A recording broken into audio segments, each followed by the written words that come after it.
Delighted to have with us Neal MD here at the 2011 ASCO conference in Chicago. He is a practicing clinical urologist and certified physician investigator from Myrtle Beach, South Carolina. Thanks for being here. My pleasure.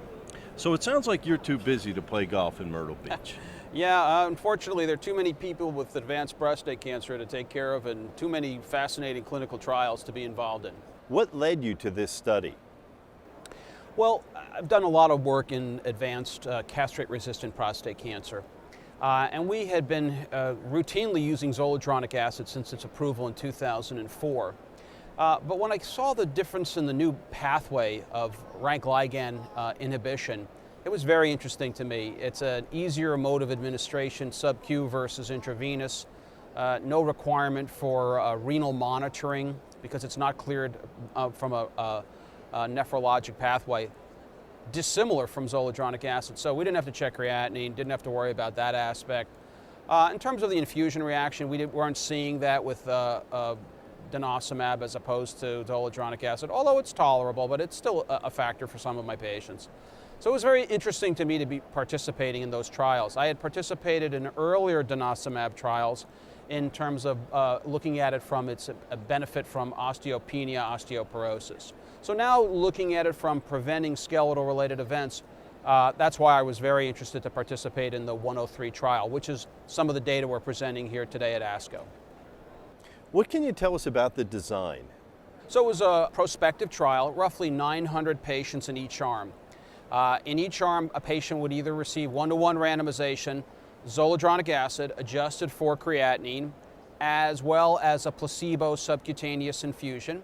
In the other arm, they would receive Denosumab, as well as a placebo infusion of mimicking a placebo Zoledronic acid. So double-blind, prospective, randomized trial.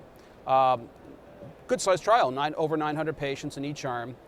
With the primary endpoint being time to first skeletal-related event, secondary endpoints being, and that was for non-inferiority.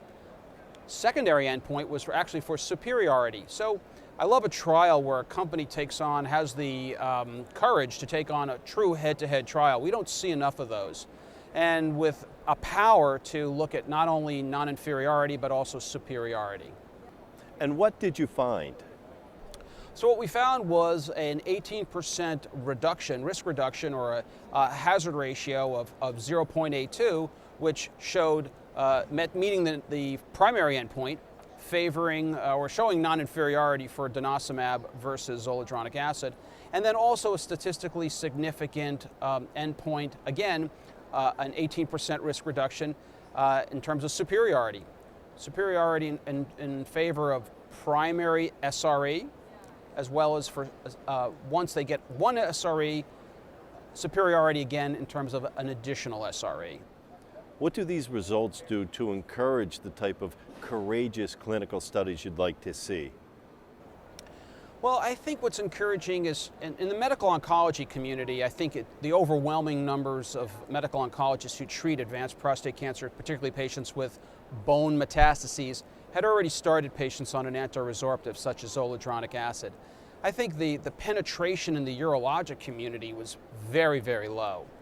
I think the advancement and approval of Denosumab in November of 2010 gives clinicians, both medical oncologists and urologists, an opportunity to an ease of administration, a sub-Q versus an intravenous, no renal monitoring, no acute infusion reactions, and better penetration and superiority. I mean, the efficacy is clear, and it was an improvement of about 3.6 months in terms of delaying SRE compared to the standard of care, about 6.5 months of Zoledronic acid. So I think it's, from an efficacy, administration, tolerability standpoint, a big improvement for both medical oncologists and urologists who treat many patients with bone metastases. And in my world as a urologist, that's prostate cancer. So where do you go from here with this work? So, there was some other data that was released recently, just a couple of weeks ago at the American Urologic Association, looking at bone mets prevention. Matt Smith was the lead author, and that was what's called the Bone Mets Prevention Trial. That was 700 patients in each arm who were randomized to who had M0, in other words, radiologic negative disease, rising PSA, on castration therapy. And there was a 4.2-month delay to the onset of a bone metastases. This is the first study ever to show any therapeutic agent or a preventative prophylactic agent to delay the onset of bone metastases. So we've gone there. It's not FDA approved, has to clearly be further published, which it will be, and then presented in due time. So that's one place to go to. And I think in terms of overall advancement of care, better therapies to prevent the complication of bone metastases, and understanding when to and how best to use them. That's where we need to go. Dr. Schor, congratulations on your work and thanks for sharing the information with us. Thank you very much. Dr. Neal Schor joining us here at ASCO 2011.